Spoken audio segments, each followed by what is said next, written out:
బంగారం ధర భారీగా పెరిగిపోయిన నేపథ్యంలో సామాన్య ప్రజలు బంగారం ఆభరణాలు కొనుగోలు చేయడం అనేది చాలా కష్టంగా మారిందని చెప్పుకోవచ్చు. ముఖ్యంగా బంగారం ధర గడిచిన ఏడాది కాలంగా గమనించినట్లయితే దాదాపు 80% వరకు పెరిగినట్లు చూడొచ్చు. గతంలో 1 లక్ష కన్నా తక్కువగా ఉన్నటువంటి బంగారం ధర ఇప్పుడు 1,50,000 నుంచి 1,80,000 మధ్య ట్రేడ్ అవుతుంది. పసిడి ఆభరణాలు భారీగా పెరగడానికి ప్రధాన కారణం అంతర్జాతీయ మార్కెట్లో ఉన్నటువంటి డిమాండ్ అని ఒక కారణంగా చెప్పవచ్చు. 2025 సంవత్సరంలో అమెరికా అధ్యక్షుడు డొనాల్డ్ ట్రంప్ పదవీ బాధ్యతలు చేపట్టినప్పటి నుంచి గమనించేట్లయితే స్టాక్ మార్కెట్లు భారీగా పతనమవుతున్నాయి.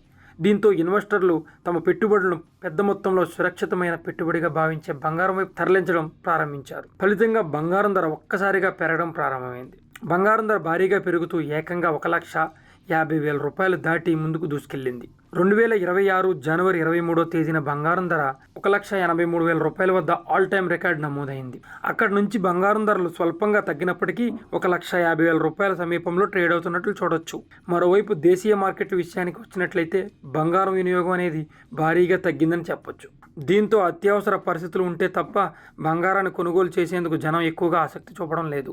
బంగారం ధరలు భారీగా పెరిగిన నేపథ్యంలో కస్టమర్లు మాత్రం ప్రస్తుతం బంగారం ఆభరణాలను కొనుగోలు చేసేందుకు ఎక్కువగా ఆసక్తి చూపకపోవడం లేదని బంగారం షాపు యజమానులు చెబుతున్నారు. ముఖ్యంగా తెలుగు రాష్ట్రాల్లో చూసినట్లయితే హైదరాబాద్, వైజాగ్, విజయవాడ, తిరుపతి వంటి ప్రధాన కేంద్రాల్లో నగల షాపులు సేల్స్ తగ్గినట్లు నిపుణులు పేర్కొంటున్నారు.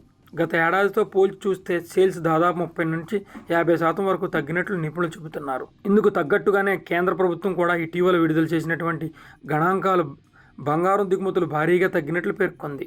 ఈ డిమాండ్ సుమారు 70% వరకు తగ్గినట్లు చెప్పొచ్చు. అయితే బంగారం ధరలు భవిష్యత్తులో తగ్గుతాయా లేదా అనేది సందేశం కూడా చాలా మందిలో ఉంది. అయితే ప్రస్తుతం ఉన్న పరిస్థితుల్లో గమనించినట్లయితే బంగారం ధరలు ఇప్పటికే తగ్గే అవకాశం కనిపించట్లేదని నిపుణులు చెబుతున్నారు.